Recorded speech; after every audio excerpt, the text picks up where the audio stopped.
E você bem disse, né, que você escreveu vários livros de temática religiosa, né? Mas assim, o que te levou exatamente, depois, né, de descobrir tantos fatos, optar por essa dimensão, né, da religião? E também, já nessa questão, a gente quando fala de religião, a gente também fala assim de realidades, às vezes, como você falou agora há pouco, de milagres, né? É difícil dizer milagres, explicar esse fato. Mas quando a gente está estudando, está adentrando nessa pesquisa da área religiosa, você dá de frente com essas realidades que a gente chama intangíveis, né? As realidades da fé. Como é que você direcionava o seu olhar quando se encontrava diante dessas premissas, né, da nossa religião? Elisângela, a minha formação toda católica, desde criança, né, dentro da minha família, uma parte mais praticante que outra, dentro do meu colégio de padres freis espanhóis, né, agostinianos, depois a Universidade Católica. Esse universo é a minha cultura, é parte da minha cultura. Eu sou formado católico, cristão, desde o berço, né? Isso estava na minha vida o tempo todo. Mas eu sempre fui muito inquieto.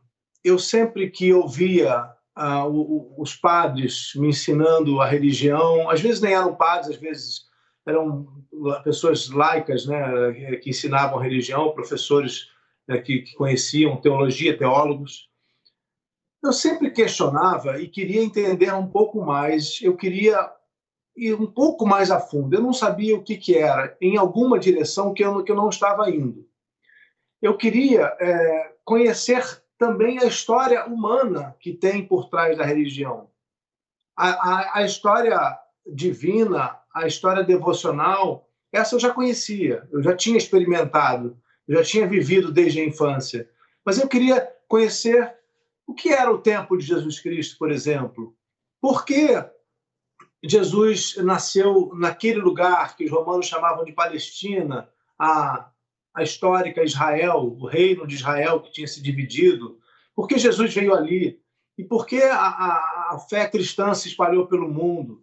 Tudo isso eram perguntas que eu queria responder e queria pesquisar e mais a fundo para poder responder de uma outra maneira que não fosse só o ponto de vista religioso, que é fundamental, importante dentro da religião, mas que não explica o lado humano da história.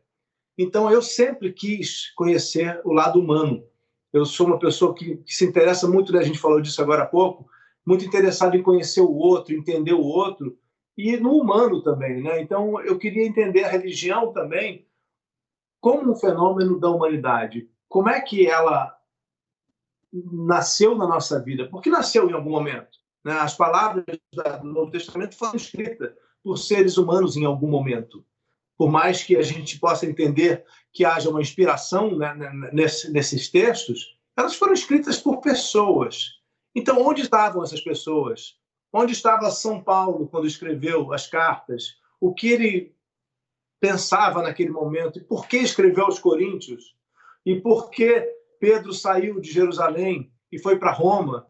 Eu queria entender tudo isso, né? Então, assim, isso foi aos poucos. Começou com a minha pesquisa sobre Nossa Senhora Aparecida, depois eu fui entrando mais a fundo no tempo bíblico, comecei estudando a biografia de Maria, escrevi um livro chamado Maria, e depois, finalmente, né, eu achei que precisava me preparar ainda mais para chegar à história de Jesus.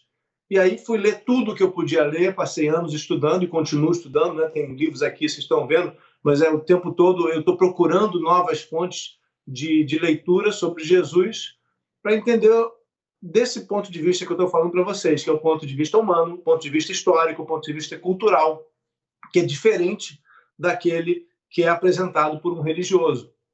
E era esse, né, que eu, como jornalista, como uma pessoa formada no cristianismo, um brasileiro que viveu por 4 anos em Jerusalém, percorrendo a Terra Santa, era esse o tipo de livro que eu tinha condição de escrever. Então foi esse que eu acabei escrevendo, né? Foi nessa frente de escrita religiosa que eu acabei conseguindo entrar com propriedade, para dizer algo que eu acho que pode fazer diferença para as pessoas. Não vale a pena escrever por escrever, né? Eu sempre pensei isso. Você tem que escrever algo que vale a pena ser lido. Então, foi aí que eu me encontrei, nesse caminho de escrita religiosa, sempre com uma preocupação estética e literária, que eu acho importante. A leitura tem que ser bonita e tem que ser agradável, porque se a leitura é feia, ela desinteressa o leitor, se você não escolhe as melhores palavras, se o texto não tem ritmo. Eu até rima, eu uso às vezes de propósito numa prosa, porque eu quero que a sonoridade da leitura seja mais interessante para o leitor. Então foi aí que eu me encontrei, nesse espaço.